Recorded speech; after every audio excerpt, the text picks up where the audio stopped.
Hi guys, मेरा नाम doctor Aurelia है और मैंने अभी आपको शायद याद होगा कि वीडियो मैंने बनाई थी कुछ दिन पहले कि मैं डर्मेटोलॉजी में एमडी कर रही हूँ और उसकी स्ट्रेटजीज मैं आपसे डिस्कस करूँगी।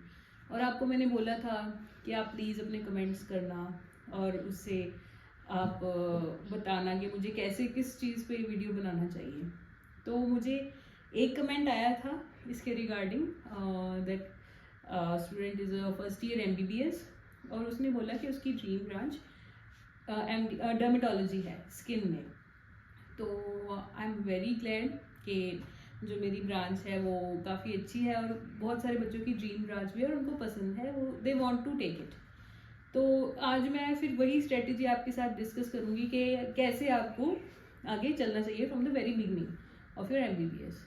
So it's a very good thing to have your focus on a branch from the very starting, or you can even explore the branches as you go through your years of MBBS.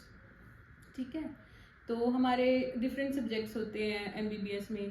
पहले non clinical, फिर pre clinical, then clinical subjects होते हैं and they are being taught by the very good teachers, and then you get to know how the things go in medical college.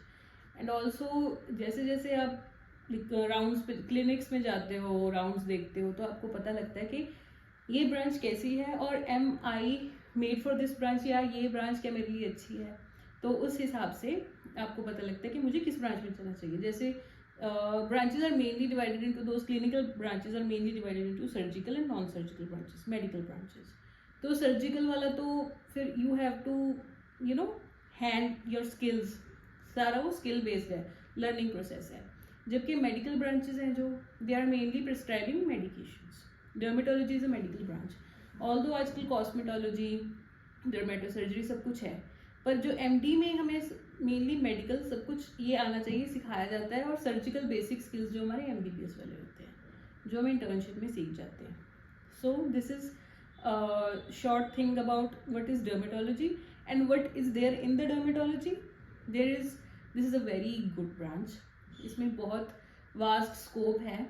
Not only the medicine you take orally, मतलब खाने वाली या injectables ही नहीं, बल्कि लगाने वाली दवाइयों का बहुत रोल है।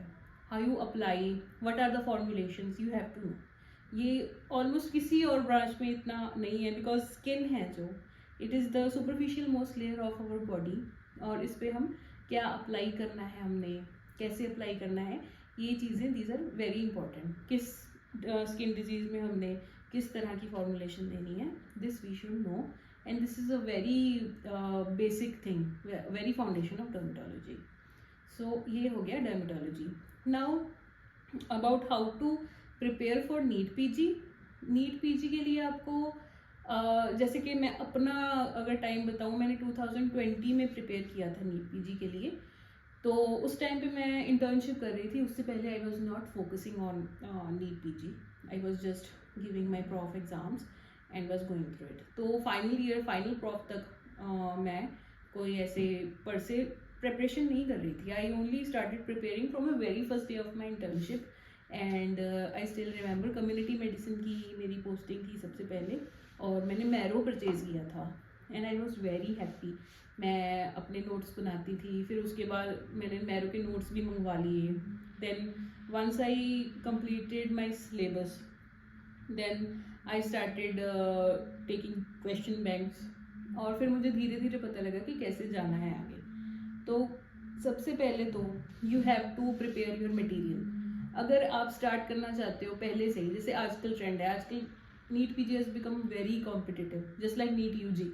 जैसे नीट यूजी में बच्चों के कितने मार्क्स आते हैं, और हाई हाई मार्क्स वाले बच्चे भी हैं जो उनके थाउजेंड्स में रैंक्स आते हैं, जो जिनके आई थिंक 700 से ज़्यादा भी मार्क्स आ रहे होते हैं। I am not very sure because मेरा कोई ना तो नोन है नीट यूजी जो दे रहा है, पर मुझे इतना सुनने को मिला है कि जो मार्क्स बहुत ज़्यादा वाली स्लैब है मार्क्स की, वो वाले बच्चों की भी थाउजेंड्स में रैंक आते हैं। तो रही बात नीट पीजी की, that has also become competitive because of the online platform. जैसे हम जब मैं आई केम इन MBBS इन 2015, उस टाइम पे ऑनलाइन प्लेटफॉर्म्स इतने प्रेवलेंट नहीं थे जैसे कि अभी हैं। जो नीट यूजी के लिए भी मैंने अपनी 2013-14 में प्रिपरेशन की थी नीट यूजी के लिए, तो we were having only modules and only offline methods of preparing. तो हम वैसे ही करते थे, ना हमारे पास कोई क्यू बैंक्स थे, ना हमारा कोई ऑनलाइन टीचर होते थे कि हम जब मर्जी चाहें जो वीडियो सुननी है। पर आजकल तो इतना कॉम्पिटिटिव है, बच्चे पढ़ते बहुत अच्छे से हैं, वीडियोस देखते हैं, they keep on watching the videos again and then keep on reading the books and they become kind of masters in these subjects. पर हमारे टाइम पे क्या होता था कि थोड़े से मार्क्स पे हमें अच्छे रैंक आ जाते थे, तो उस तरह का हिसाब तब था। आजकल कॉम्पिटिटिव होने की वजह से you have to mould yourself according to that. जैसे कि अभी बहुत से बच्चे देखे हैं, मैं I go in the library here, तो वहाँ पे बच्चे जो हैं अपनी फर्स्ट ईयर से ही मैरो की प्रिस्क्रिप्शन या फिर सेरेबेलम, आई थिंक वो भी एक नया प्लेटफॉर्म आया है, ट्रैप लैडर, इन सब की सब्सक्रिप्शन लेके they keep on watching the videos and they strengthen their basics. तो बहुत अच्छी चीज़ है। पर ड्यूरिंग द प्रॉफ्स कहीं ना कहीं मुझे अभी भी ये लगता है you should focus on your profs. तो अच्छे से करो, एंजॉय भी करो MBBS लाइफ को। अपनी कॉलेज लाइफ होती है ये, दिस इज मतलब kind of very good time, you will not get it again, not even in PG time is totally work work work here and there and you do not get any free time for you. जब बीच में थोड़ा सा भी मिल जाता है ना, तो उसमें भी ऐसे लगता है कि यार बस सो जाओ। ऐसे नहीं होता कि आप घूमते ऐसे कैंपस में घूम रहे हो, और आपके बहुत सारे फ्रेंड्स भी नहीं होते PG में, क्योंकि कुछ थोड़े बहुत होते हैं रेजिडेंट्स, वो भी किसी की कोई ड्यूटी लगी हुई है, किसी का कुछ। तो MBBS टाइम को अपना एंजॉय करो, ऐसे नहीं करना कि आप बस सारा टाइम पढ़ाई पढ़ाई पढ़ाई, no need for doing that. तो आप क्या कर सकते हो कि you can divide your schedule, you can make that and बीच में थोड़ा थोड़ा करते रहो, कुछ डेज निकाल लो कि मैंने इन दिनों में करने हैं, बहुत ज़्यादा करने की ज़रूरत नहीं है, पर जब भी करो अपना पूरा फोकस लगा के उस चीज़ को पढ़ो अच्छे से और अपना उसको बेसिक को स्ट्रेंथन करो। सबसे पहले बेसिक स्ट्रेंथन करोगे ना तो सब कुछ आ जाएगा। यू विल नॉट बिलीव, मैंने मेडिसिन नहीं पढ़ी थी जब मैंने नीट PG की प्रिपरेशन की थी। Anatomy, physiology, pharmacology, this was enough, क्योंकि मैंने फाइनल ईयर में मेडिसिन बड़े अच्छे से पढ़ी थी, तो उसके बाद मुझे मेडिसिन इतनी पढ़ने की ज़रूरत नहीं पड़ी, क्योंकि it was clear for me, things were very clear. तो इतने बड़े बड़े सब्जेक्ट्स जो हैं, you can not kind of focus on those things कि जी बड़ा बड़ा, क्योंकि मेडिसिन को टाइम बहुत लगेगा। तो आप क्या करो, अपने जो pre clinical and non clinical subjects हैं उनको अच्छे से make them strong, then you will have a very good command on the subject. ठीक है, 19 सब्जेक्ट्स हैं हमारे, डिवीजन अच्छे से करनी पड़ेगी आपको। प्रॉफ्स के टाइम पे अपने सब्जेक्ट्स अच्छे से पढ़ो, डोंट जंप ऑन के हम आगे आगे आगे आगे जंप करते जाएं, नो नीड। जो प्रॉफ में जो सब्जेक्ट है उसको स्ट्रेंथन करो, बीच में एंजॉय करो, अपना टाइम भी अच्छे से यूटिलाइज करो। फिर अगर बात जब आती है कि when you are doing your actual preparation, कि हाँ नीट PG आ गया, बस देना है, 1 साल रह गया नीट PG को, internship is the best time even now. आप अपने, जैसे मैंने बताया कि प्लेटफॉर्म्स लेके अपने सब्जेक्ट्स आप अच्छे से सिक्योर कर लो, बट इकट्ठा आप जो कर सकते हो you can do only once you complete your MBBS करने के बाद ही यू कैन कंपाइल दैट, तभी आपको समझ में आएगा। You can not understand things before that, you have to go like, जिसको कहते हैं कि कड़ियाँ जोड़नी आती हैं जो, वो सिर्फ आपको जब आप सारे प्रॉफ से निकल जाते हो तभी जोड़ पाओगे। ठीक है, लर्निंग का तरीका यही है, शुरू से ऐसे ही होता है, पर अच्छे से करो। नीट PG के टाइम में you keep on doing MCQs, है ना, मतलब आपको वो करने की ज़रूरत नहीं पड़ेगी इंटर्नशिप के टाइम में।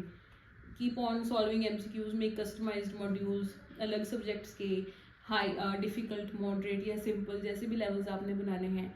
और एक तो ये बात होगी प्रिपरेशन की।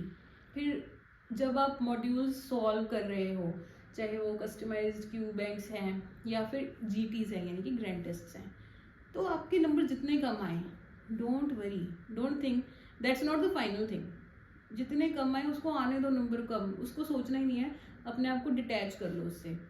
What you have to do is revise that GT. आपने क्या गलतियाँ की हैं, डोंट रिपीट दैट एवर. अच्छे से पढ़ो उसको, उसकी जो आपने गलतियाँ की है ना, उसकी एक आप मोटी सी कॉपी लगा के उसमें सारी गलतियाँ लिखनी शुरू कर दो. And after 1 or 2 week revise that again. keep on doing this. Without revision you cannot secure a good rank in NEET PG.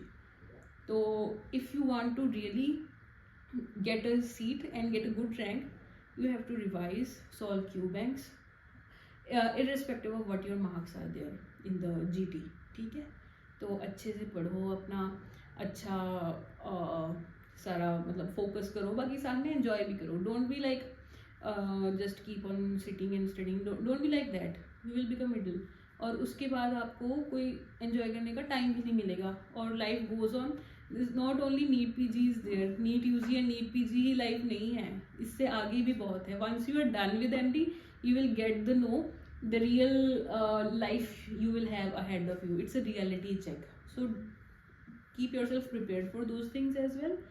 Just be happy, have fun, study and do good in your exams. और मुझे बताते रहो क्या क्या चाहिए. MD dermatology जो है उसके लिए अगर किसी को इन पर्टिकुलर मटेरियल चाहिए, जैसे मैंने पहले भी बताया था, आई हैव माई नोट्स, वो भी I can give at a very minimal price. And even I can tell you how to, अगर अच्छा रिस्पॉन्स आता है आपका तो I can even tell you how to read those notes and you will be doing good. Thank you.